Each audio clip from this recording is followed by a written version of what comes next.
केरल में ईसाइयों की आबादी यूं ही नहीं ज्यादा है। इसके पीछे है वो ऐतिहासिक घटना जिसके कारण भारत में ईसाई धर्म की नींव पड़ी। उसका रास्ता केरल से ही निकला था। केरल, गोवा, मिजोरम, इन राज्यों में सबसे ज्यादा ईसाई मानने वाले लोग रहते हैं। भारत में ईसाई धर्म की शुरुआत कब और कैसे हुई, अब इसे भी समझ लेते हैं। ईसाई धर्म के संस्थापक ईसा मसीह के 12 श्रेष्ठ शिष्य थे, जो इस धर्म को दुनिया में फैलाने के लिए 11 अलग अलग रास्तों पर चल पड़े। ईसाई धर्म के प्रचार के लिए इनके 12वें शिष्य संत थॉमस समुद्री रास्ते से ईसवी सन 52 में भारत के दक्षिण तट पर पहुंचे।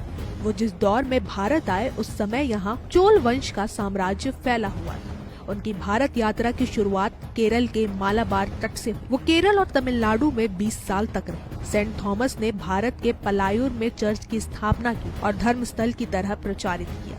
इसी चर्च को संत थॉमस चर्च के नाम से जाना गया है। इसे दुनिया की सबसे पुरानी चर्च का दर्जा मिला। इसके बाद उन्होंने भारत में 6 और चर्च की नींव रखी, जिसे ईसाइयों के चर्चित प्रार्थना स्थल के तौर पर जाना गया। कई रिपोर्ट्स दावा करती हैं कि जिस दौर में सेंट थॉमस भारत आए थे, उस दौर में यूरोप के देशों में भी ईसाई धर्म नहीं था। यूरोपीय देशों से पहले भारत में ईसाई धर्म की जड़ें फैल चुकी थी। देश के गिरजाघरों में एक बार फिर क्रिसमस की तैयारियां शुरू हो चुकी है। मार्केट में क्रिसमस ट्री से लेकर केक्स की वैरायटी उपलब्ध हो गई है। देश के अलग अलग हिस्सों में क्रिसमस के आयोजनों के लिए सजावट जारी है।